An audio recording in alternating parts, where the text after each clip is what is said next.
ditarin e fundjavës, do të vazhdojmë të flasim për politikën vendase. Në studion është bashkuar zoti Endri Tafani. Përshëndetje, mirë se erdhët. Përshëndetje. Doja të nisnim diskutimin nga kjo marrëveshje e arritur mes tre subjekteve opozitare, Partisë Demokratike si forca më e madhe e opozitës, Shqipëria bëhet e drejtuar nga Adriatik Lapaj dhe LSHK e Dashamir Shejt. Kanë rënë dakord në parim për momentin, se ka një pyetje nëse kjo dakordsi do të përkthehet në diçka konkrete apo jo, por e marrim të mirëqen për momentin.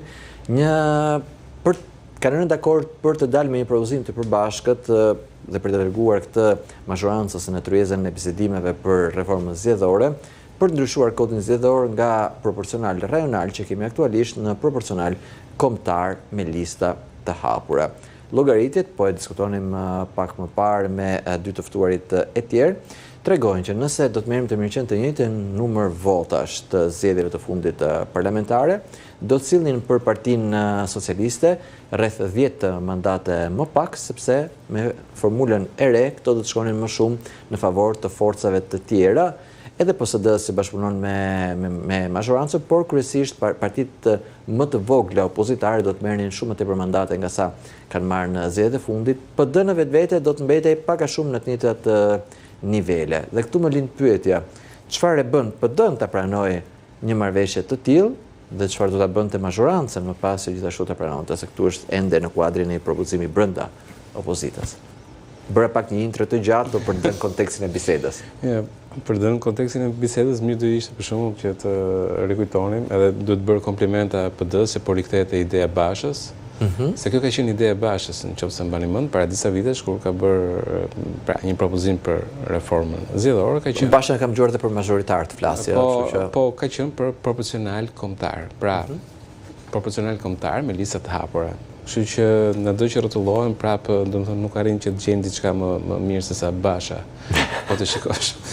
Okej, interesant. Por për te batutës, fatikisht problemi rregullon në një farë mënyrë atë që është disproporcioni midis votës në përqindje dhe asaj që është përfaqësimi në parlament. Për shembull, PS-ja ka rreth 52% të votave në rang kombëtar. E megjithatë ka rreth 8 mandate. Ka 83 mandate që shkon të 6 vjeçje. Pra, praktikisht ka një disproporcion. Dhe ky disproporcion dihesh që në fillim, që kur është vendosur proporcionali kombëtar, ishte pikërisht për këtë arsye, për të krijuar një diferencë midis forcës parë dhe forcës dytë. Pra, kur forca e parë kishte një farë avantazhi, rrezikonte që ky avantazh të ishte i qëndrueshëm, i fortë.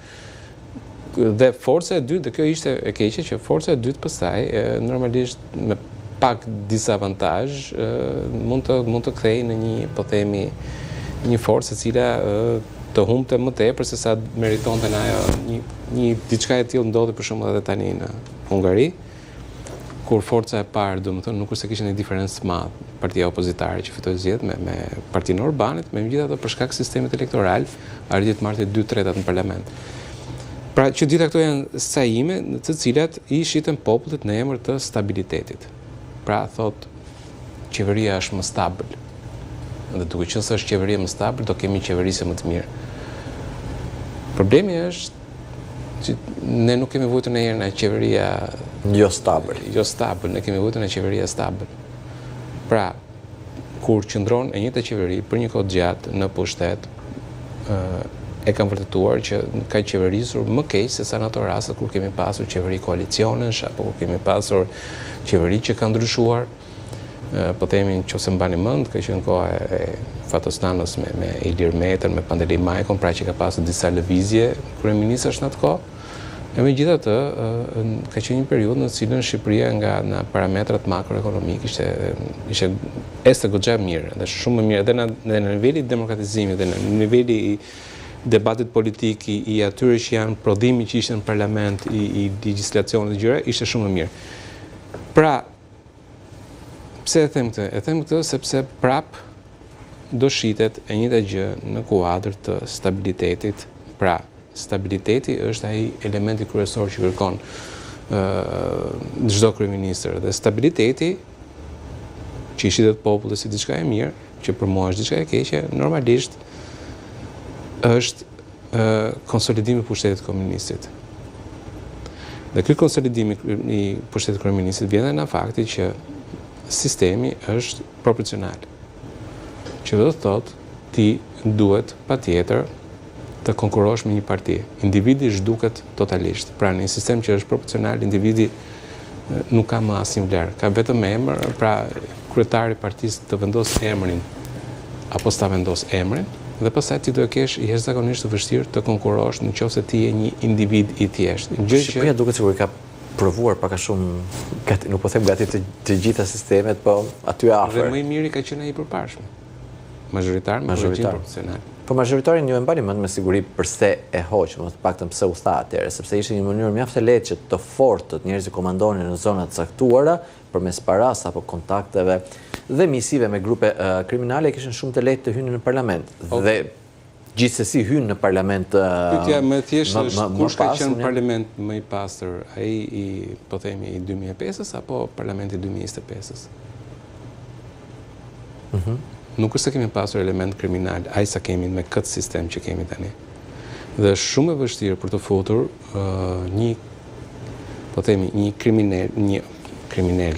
Tani derisa e para punës duhet ndarë një herë që është gjykata që merret me atë punë. Gjykata dhe prokuroria. Një person për sa kohë që nuk është dënuar, besojnë te prezumimi i pafajësisë. Ti nuk mund t'i heqësh asnjë të drejtë për të konkuruar politikisht. Përndryshe fillojnë në kuadrin e diktaturës. Pra, unë them që ti je kriminal, edhe ti s'ke për të konkuruar. Normalisht të nxjerrë lojë. E dyta punës, nëse është një sistem majoritar, kriminali me këtë do konkurojë për t'ia marrë votën. Do konkurojë me partitë politike.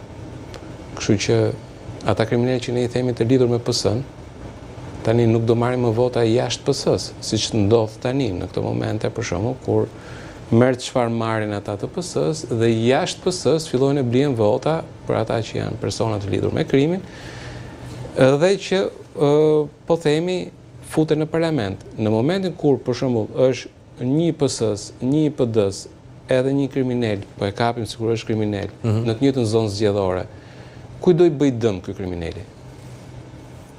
Do i bëj dëm ose PS-s, atë që po themi, ose PD-s.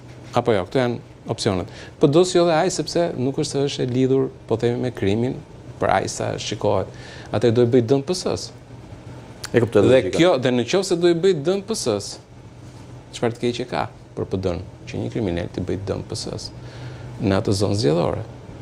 Pra, sepse o do e marri kandidati që do vëj Edi Rama, ose do dalë një i pavarur i cili mund të jetë kriminal. Atëherë, si PD-ja, si PS-ja, do jenë të incentivuar, pra do të kenë, po them, prirjen e brendshme që mos ta lejojnë këtë situatë, pra që të vendosin njerëz që të jenë të mirë dhe që kriminalët fundit mos marrin asgjë. Pra, kjo është një prallë që u shit të shqiptarëve që nga 2008 dhe kjo prallë është shitur për vetëm në arsye që të mos ketë zëra të kundërt brenda partive politike. Nëse mbani mend, ka qenë lëvizje mendimi ndryshe me Arben Malën me të tjerat, të cilët Arben Male edhe konkurojnë në 2009, po e patë shumë të vështirë të fitonte, po të kishte qenë një sistem tjetër me majoritar, Arben Male mund edhe të ishte fituar dhe mund të ishte deputet në parlament. Në 2013 mos ka Në 2009 nisi si lëvizje. Jo, Malaj, kandidimi i Malajt, nëse më kujtohet saktë 2013. Kandidimi i Malajt ka kandidoi si pavarur. Kandidoi si pavarur, kam përshtypjen në 2009, por edhe sido që të jetë një kandidim i tij, domethënë, në qoftë se do ishte një zonë majoritare, do ishte shanse më të mëdha për të fituar se sa një zonë proporcionale që është shumë e madhe.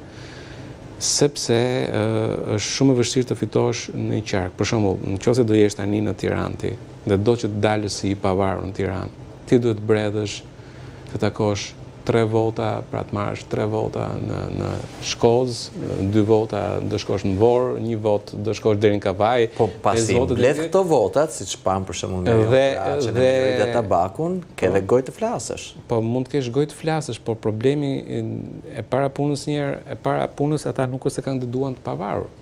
Por vota preferenciale në një farë mënyre... Po ja vuri emrin, po themi, Edi Rama, se po mos e kishe vënë Edi Rama, ata nuk do ishin fare në lojën politike. Nuk dhemi do që kryetarin e hoqëm nga ekuacion. Po, atëherë, e para punës. Dhe e dyta punës, do jetë më letë për një majoritar, sepse, për shembull, nëse një deputeti duan me proporcional rreth 12.000 vota për të dalë, një majoritar nuk i duhen 12.000 vota, i duhen 6.000 plus 1, po themi, rastin teorik, sepse përballet në zonë direkte në elektorale. Pra, është më e lehtë të mbledhësh vota, është më e lehtë, po themi, të fitosh dhe mbi të gjitha është vullneti politik i atij që është poshtë. Unë mund të konkurroj në lagjen time, mua aty më njohin të gjithë. Se këtu doja të dilje. Ky propozimi për proporcional kombëtar, çfarë na sjell? Se ka shumë njerëz që shikojnë tani, ne e themi gjithmonë dhe edhe kjo bisedë që kemi bërë deri në këtë moment, pikërisht këtë na tregon që sistem perfekt nuk ka. Çdo sistem ka një anë pozitive dhe ka një anë negative, më pas janë aktorët se si luajnë, me cilin vullnet luajnë dhe cilin aspekt shfrytëzojnë, për të mirë apo për të keq. Në këtë sens, mes atyre që shikohen pak si me frikë në thonjën se përket i proporcionalit kombëtar, është ideja që humb koncepti i kandidatit apo deputetit të lidhur me zonën. Sepse një njeri që kandidon në qarkun e Kukësit dhe që njihet, mos e njohim ne në Tiranë, por njihet shumë aty sepse punon me zonën, i njeh mjaft mirë qytetarët e territorit të tij, nuk shpërblet dot sepse garon në një sistem me një që kandidon në Tiranë dhe ndoshta edhe për shkak se studiot televizive i ka më të lehta për t'i aksesuar, ka më shumë vizibilitet dhe në këtë sens mund të marrë vota jo vetëm në zonën e Tiranës ku kandidon, po dhe në Kukës, dhe në Durrës, dhe në Gjirokastër. Jo vetëm në vizibilitet, është problemi parë çfarë është duke përfaqësuar. Pra, në qoftë se, për shembull, ti ke një sistem majoritar, janë, po themi, banorët që do jenë në Kukës, ata të cilët kanë hallet e tyre. Dhe hallet e tyre duhet të jetë një person i cili të jetojë aty dhe të përfaqësojë ata. Dhe jo të jetë një person i cili jeton në Tiranë dhe merr votën këtu në Tiranë dhe quhet deputet sepse ka origjinën, pra ka mbindur dikur në Kukës dhe vazhdoi jetojë në Tiranë. Dhe ai normalisht e zhduk, po themi, gjithatë lidhjet të deputetit me territorin. Problemi që kemi ne në Shqipëri, që është problem shumë i madh, është braktisja e territorit. Jemi koshent që po braktiset periferia, edhe po shkohet secili po shkon drejt Tiranës. Dhe duke vajtur secili drejt Tiranës, ti po e braktis gjithë periferinë dhe po humb edhe në resurse burimesh natyrore, të cilat nuk i shfrytëzon dot sepse janë në periferi tashmë, por ke problem edhe për menaxhimin e rendit, sigurisë, menaxhimin e territorit, pra ke jashtëzakonisht shumë probleme. Dhe në momentin kur ti i sjell dhe bën një proporcional kombëtar, dhe si përmendë vetë, dikush që jeton në Tiranë është më i njohur, ti e braktis akoma dhe më tepër periferinë. Nuk ka më interes dikush nga, po themi, nga periferia, të jetoj më në periferi. Pse? Sepse do jetë më i dukshëm në Tiranë, do ketë mundësi më të ndaja për të ecur në Tiranë. Do është ndryshën nëse do kishte një majoritar, që do kishte, pra, dikush që do dilte në qarku. Brenda një territori, është një garë brenda një territori caktuar. Garë brenda atij territori, dhe të përfaqësoj, dhe të detyrojë ata njerëz që të zgjidhin atë që donin për atë zonë dhe problemet e asaj zone të sillin Tiranë dhe jo të mbyteshin nga përqendrimi i pushtetit dhe i medias në Tiranë. Çdo sistem ka ato problematika dhe vete. Proporcionali ka problematikën që zhduk individin. Majoritari ka problematikën e asaj, kryesisht asaj që quhet efekti salamandër. Efekti salamandër është kur ti i ndërton zonat elektorale në mënyrë të tillë, pra i ndërton me forma të çuditshme, thjesht për të kapur majoritarin. Dhe ne kemi pasur një sistem që ishte pothuajse perfekt. Ishte sistemi majoritar, por me korrigjim proporcional, që fundit do ishte proporcional. Problemi që kishim ne, ai ishte lehtësisht i rregullueshëm. Rregullimi i parë që mund të bëje ti ishte që ata që votonin për individin, automatikisht vota shkonte për partinë. Pra, në qoftë se unë votoja, po themi, Sali Berishën vota shkon automatikisht për VD, nuk mund të votojë as Liberishën dhe votën proporcional të jepja PS, siç ndodhi në 2005. Në ana tjetër, për të shmangur këtë po themi disbalans, mund ta bëje jo 100 me 40, po 70 me 70, pra 70 mazhoritar dhe 70 korrigjim proporcional. Në fundit kjo është matematikisht të çon në sistem proporcional. Por njëkohësisht ruan edhe atë që është kontakti me territorin. Pra është një ndryshim shumë i thjeshtë dhe ishte sistemi që mund të jetë merr të mirën e të dy botëve, një përfaqësim të gjerë si e proporcionale, por njëkohësisht të jepte një përfaqësim individual brenda një territori të caktuar. Dhe e kemi sistemin parasysh, por nuk e do asnjëri. Dhe nuk e do asnjëri sepse një sistem i tillë nënkupton që kryetari i partisë humb kontrollin mbi partinë. E kuptojmë.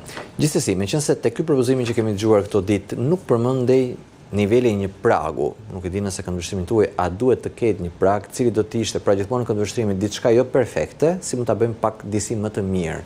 Duke vendosur një prag dhe nëse do duhet një prag, cili do të ishte niveli më i përshtatshëm, më ideal që dhe mos tu mbyllte derën tërësisht partive të vogla, por ndoshta dhe mos krijonte një lloj kaosi, se edhe ky shihet si një lloj pike ku propozimi çalon. Të rikthehemi prapë tek ajo, pse quhet kaos?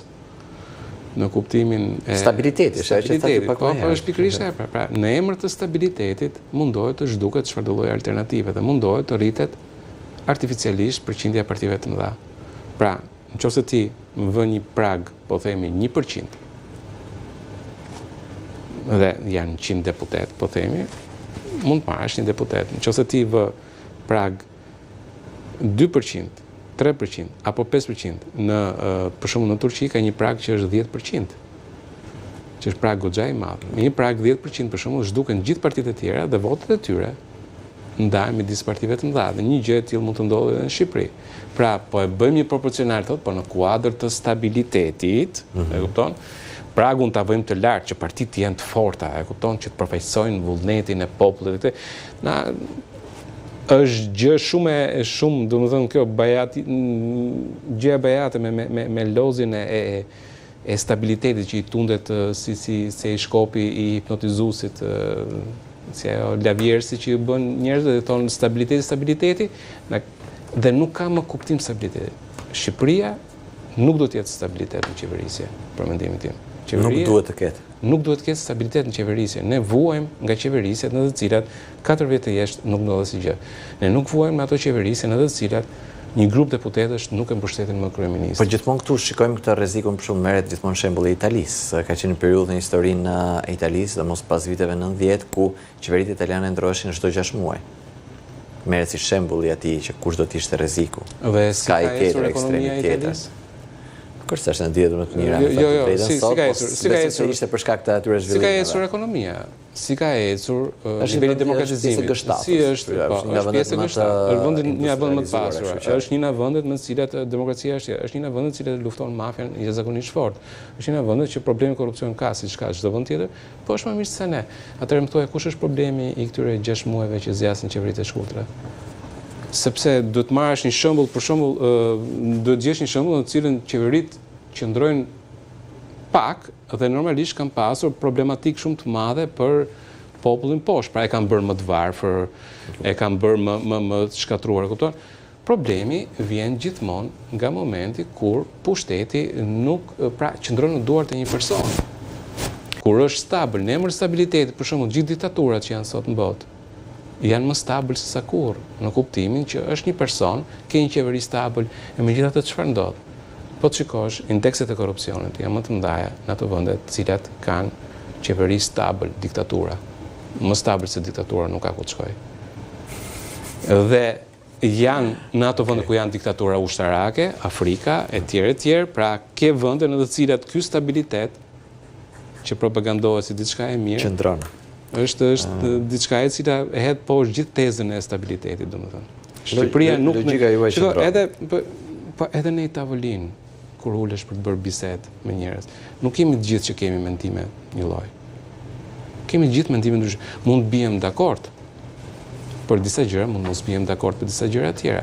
Kështu është jeta. Jeta nuk është jemi që të gjithë unison, se përndryshe mjafton të kishim ruajtur atë diktaturën që ishim më përpara. Edhe ajo ishte shumë stabil. me qira llafi dhe pam se ku na çoi. Meqense jemi duke të diskutuar për reformë zgjedhore, ka disa ide që qarkullojnë, nuk janë të reja, për shembull reduktimi i parlamentit, ka thënë kryeministri Rama, në jo më shumë se 101 deputet, nga Berisha nuk është se është refuzuar si ide, por ai ka thënë që parlamenti në këtë rast do duhet ishte me 2 dhoma, pra ideja e dhomës së ulët profesorëve dhe Senatit. Nuk e di nëse kjo do na zgjidhte diçka apo do komplikonte akoma më shumë një jetë parlamentare që ka vendi. Në këtë sens, për shembull, dëgjojmë për idenë e kufizimit të mandateve të dikujt, dhe Basha ka hedhur dhe këtë si ide. Më herët, një tjetër ide, po prapë që vjen nga Berisha, ka qenë ajo e detyrimit të qytetarëve për t'i nxjerrë në votime. Çfarë do sillen të gjitha këto? Cila ju duket interesante në vetvete që mund të sillte një zhvillim pozitiv dhe cila mendoni ju që është kot? Që të dy janë negative, shumë negative bile. E para punës njerë ulja e numrit deputetëve rrit po themi pragun elektoral për ato që janë parti të reja. Është matematikë e thjeshtë dhe matematika nuk është opinion, është e vërteta, domethënë. Pastaj pse 101? Pse jo 11 për shembull? Ose pse jo 5? Treti marri Rama, Balluku edhe ta u lënë balla. 3 deputet, Berisha dhe Flamurnoka 5, edhe u zgjidh. Më cilësor se kaq nuk ka ku të shkojë parlamenti apo jo. Nëse është numri i vogël, nëse është numri i vogël, pra nëse varet cilësia e deputetëve në numri i vogël, hajde e bëjmë 5 veta. Edhe bjem rehat. Mund ta bëjmë me 2 veta, po del pak si vështirë pastaj për të marrë vendime. Është absurd diskutimi për numrin e deputetëve kur ajo që na mungon në Shqipëri është realisht tjetër gjë, është cilësia e debatit brenda në sallën e parlamentit, dhe kjo nuk vjen nga numri, vjen nga mënyra e rekrutimit të atyre deputetëve që dalin në sallë. Kush e ka përzgjedhur Zeqinen? E kam përzgjedhur unë apo e ka përzgjedhur Edi Rama? Me që merret me batuta, apo gjithë ata deputetë që merren me batuta në sallën e parlamentit, i ka përzgjedhur populli apo i ka përzgjedhur Edi Rama që ka dhënë me atë sistem që ka krijuar? Dhe Shqipëria ka pasur vazhdimisht deputet goxha të mirë. Për shembull, deputetët që kanë qenë në sesionin e parë, parlamenti që ka qenë në 91-shin, ka pasur 250 deputet. Dhe ishin që gjithë inxhinier, arkitekt, doktor, shkrimtar, artist. Mund të kujtojmë çfarë kemi pasur tek PD-ja që u larguan në 92-shin, ka qenë Teodor Keko, Arben Imami, Perikli Teta, apo Gramos Pashkë, të tjerë, ata që larguan dhe krijuan parti. Shit çfarë cilësie njerëzish ke pasur. Pra nuk varet nga numri. Pra po e bëra me më pak veta do jetë më cilësor parlamenti. Nuk varet nga numri. Varet nga mënyra se si ti e bën përzgjedhjen e atij ushqimi që u jep njerëzve. Pra ti sjell atë lloj deputeti dhe pastaj ankohesh dhe thua jo duhet ulur numri sepse deputetët nuk janë cilësor. Pa ke qenë ti që i ke përzgjedhur? Në gjithë Shqipërinë, nëse PS-ja nuk arrin dot që të gjej 140 veta, sepse aq është numri maksimal që mund të fitojë. Nëse ti nuk je i aftë të zgjedhësh 140 veta. Pyetje shumë e thjeshtë mund të bësh atë PS-s. Nëse ti nuk je i aftë të zgjedhësh 140 veta për në parlament, pra 140 njerëz të zgjuar. Si mendon ti që mund të qeverisësh vendin? Si mendon ti që mund zgjedhësh deputet, pra ministrat? Si mendon ti që mund zgjedhësh kryetarët e bashkive? Si mendon ti që mund të zgjedhësh anëtarët e këshillave bashkiak, punonjësit për ministrit apo këto të tjerët, kur ti nuk je aftë të gjesh 140 veta të aftë? Na duhet të ecim pak më shpejt sepse kam edhe e njëjta gjë edhe për atë me 2 dhomë. 2 dhoma është totalisht idiotësi, domethënë. 2 dhoma janë, e para është për ato sisteme në të cilët për shembull si Shtetet Bashkuara të Amerikës apo vende të tjera në të cilët kanë rajone që janë pothuajse shtete, pra në Amerikën shtete federale, po në ca vende të tjera janë në kuadrin federal. Dhoma e dytë nuk ofron asnjë avantazh. Nuk ofron asnjë avantazh. Sepse nëse raporti forcave do jetë, prapë do votohet një lloj si në botën, si në para. Thjesht ti do e bësh më të vështirë në kuptimin e harkut kohor, dhe e dyta punës ke për të bërë gjë tjetër, ke për të dhënë një pension atyre 10 vetave që do jenë aty në Senat, që të jenë senator përjetshëm dhe të binë rahat me takset e shqiptarëve. Si shikoni këtë zhvillimin sa i përket forumit të dialogut të politik, drejtuar nga zoti Hasimja, ka shumë njerëz që po shikojnë edhe për faktin që këto ditë për shembull ishte lajmi që po zgjeroi me njerëz të rinj dhe përtej profileve politike dhe pritet të zgjerohet edhe më shumë në ditët në vijim, ka shumë njerëz që po krijojnë idenë se po ngjason me kopin. Ju kujtohet kopi dikur? Komiteti i Orientimit të Politikave në Partinë Demokratike që u shfrytëzua nga zoti Berisha për të përcjellë mesazhin se ishte ndryshe, po dëgjonte mendime alternative dhe mendimet e të cilit erdhi në pushtet në 2005-ën. Hasimja vetë ka qenë pjesë e kopit në PD. E vini re dhe ju një ngjasim të tillë mes këtij forumit të dialogut politik dhe kopit dhe ku mund të shkojë, se ka njerëz që mendojnë që mund të kthehet në një alternativë në skenën politike shqiptare në të ardhmen. Alternativ në partinë vete? Ka njerëz që e shohin të arsyeshme. Në base edhe mund dalit, megjithëse duket pak e vështirë, domethënë për mënyrën se si është ndërtuar skena politike në Shqipëri që të dalin parti të reja. Para njërë për anën financiare dhe dyta punës pastaj për pjesën tjetër që do jenë sa të dalin, do jenë në breshërin e partive të mëdha. Domethënë ti ke element brenda PD-s të cilët momentin e parë që dalin kundër kryetarit, goditen për njerë dhe thuan janë si rasti Saliani, të vetë përjashtuar apo edhe më të keq akoma. Do ishte mirë që të dite diçka e re, por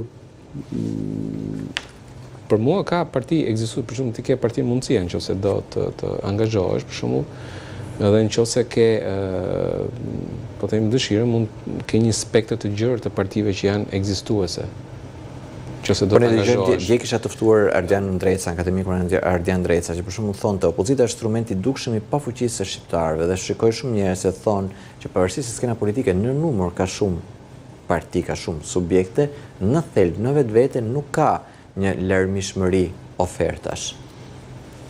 Larmishmëria e ofertave vjen nga fakti që këtu nuk ka asnjë lloj ideologjie.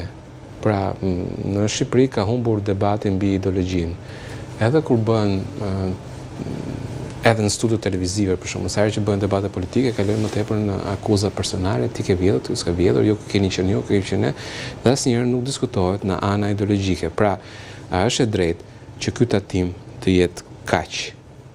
A është e drejtë që kryeministri të ketë këto kompetenca? A është e drejtë, të kthehemi prapë ajo, që në emër të stabilitetit t'i zhduk çfarëdo lloj forme demokracie në Shqipëri. Pra, këtu debat ideologjike edhe në studiot e parapunës kur supozohet që të vinë njerëz me një farë niveli, nuk ekzistojnë. Dhe aq më tepër nuk ekzistojnë pastaj në terren poshtë, sepse nuk ka një pikë referencë për të mbajtur një debat ideologjik. Pra, nëse dikush del dhe fillon siç është rasti i Argjentinës me Milei, për shembull, nëse mund kujtohet, është një nga shembujt më të mirë të asaj që mund të ishte një politikë e djathtë libertare, që e ktheu Argjentinën nga katastrofa ku ishte, e ktheu në një vend i cili për herë të parë pas 20 ca vjetësh filloi të ditë me surplus buxheti, uli inflacionin e të tjerë. Po pse e bëri këtë gjë? Sepse Milei ishte shumë i thjeshtë në atë që propozonte. Ajo që propozonte ishte ideologjike, nuk ishte kur të vi unë do bëj këtë se unë jam më i mirë se ky ose antje, pra në cilësitë personale, por në bazë të atyre që ishin cilësime ideologjike. Dhe kur kundërshtonte ata që ishin kundërshtatë vet politik, flisën në bazë të ideologjisë. Pra i thoshte, ky veprim që bëni ju është kështu sepse kjo po themi është vjedhje. Është vjedhje për mënyrën se si konceptohet, pra për mënyrën se si ndërtohet i gjithë mekanizmi, po themi i taksimit që kishin ata, apo i mbështetjes sociale, apo i këtyre mekanizmave, dhe debatin e bënte të gjithë ideologjik. Dhe mori ato vota dhe tani dha një shembull i cili ishte për mendimin tim është një shembull që në Shqipëri nuk njihet. Dhe për shembull, a keni parë ndonjë në studio televizive të debatojë për Milein, sepse e keni qenë askush nuk ka debatuar. E megjithatë është shembulli më i mirë i një politike libertare në 3 vitet e fundit, që në 2024 që ka qenë. Pra, pse nuk bëhet ky debat në Shqipëri? Pse nuk vjen njëri në studiot të thotë, shiko, çfarë propozoi ai është diçka e mirë për të bërë për Shqipërinë? Sepse mungon pikërisht kjo. Pra, njerëzit të mundohen të sajojnë parti politike për të kapur ca vota, po jo në bazë të një ideologjie që qeverisja duhet eci në këtë drejtim ideologjik, për mendimin tim. Pra, dhe ti e nxjerr si alternativë ideologjike, ti nuk e nxjerr si alternativë unë kam njerëz më të zgjuar se çka ti, apo ti ke njerëz më të këqij se çka unë. Dhe kjo është fatkeqësi e madhe në Shqipëri. Domethënë ata që janë intelektual, debatin nuk e përqendrojnë te ana ideologjike e gjërës, por kalojnë me këto gjëra që janë më tepër në rang të shëtemesh. Argumenti fundit, sepse na duhet që ta mbyllim. Vizita e zotit Rama në Greqi, çfarë na tregoi? Pati njerëz se pan gati si një improvizim referuar te fakti që Rama vetë kërkoi ndjesë për mos respektimin e kodit të veshjes dhe protokollit, dhe pan këtë si shenjë se ishte diçka improvisuar në moment të fundit. Po bëj një përmbledhje të gjithë argumenteve sepse nuk është se kemi shumë kohë. Rama foli për një partneritet strategjik të rim, një marrëveshje të re për partneritet strategjik, duke sigur ngjashëm atë që firmosim me Italinë e Melonit pak kohë më parë. Grekët nuk e përmendën fare diçka të tillë. Rama u shpreh optimist sa i përket çështjes së kufirit detar, se po shkonin, po i afroheshim drejt një zgjidhje. Mediat greke thonin që në fakt burimet nga Ministria e Jashtme për ta thonin që nuk ka asgjë, hidhin poshtë këtë optimizmin e kryeministrit. Si do duhet i shikojmë të gjitha këto zhvillime? Çfarë përshtypjesh ju la ju vizita e zotit Rama? Vizita e zotit Rama e parapunës kjo pjesa e protokollit është në këto sajimit e Ramës, që njerëzit merren më shumë me xhaketën se sa me rezultatet e vizitës. Pra, nëse ti në media flitet për atletet e Ramës dhe nuk flitet që realisht morin në Greqia, për Ramën është fitore. Në kjo është fitore sepse realisht nuk ka çfarë rezultate konkret të japë shqiptarëve. Çështja e detit ka dështuar 2 herë. Herën e parë gjatë qeverisjes Berishës, pra kur ka qenë ministri i jashtëm Ilir Basha, pastaj Meta, dhe ka qenë një problematik shumë e madhe në mënyrën se si u ndërtua gjithë delegacioni, si u vendosën ato parametrat për të ndarë deti, pra cilët ishin parimet me cilat i do ndaj e tjerë.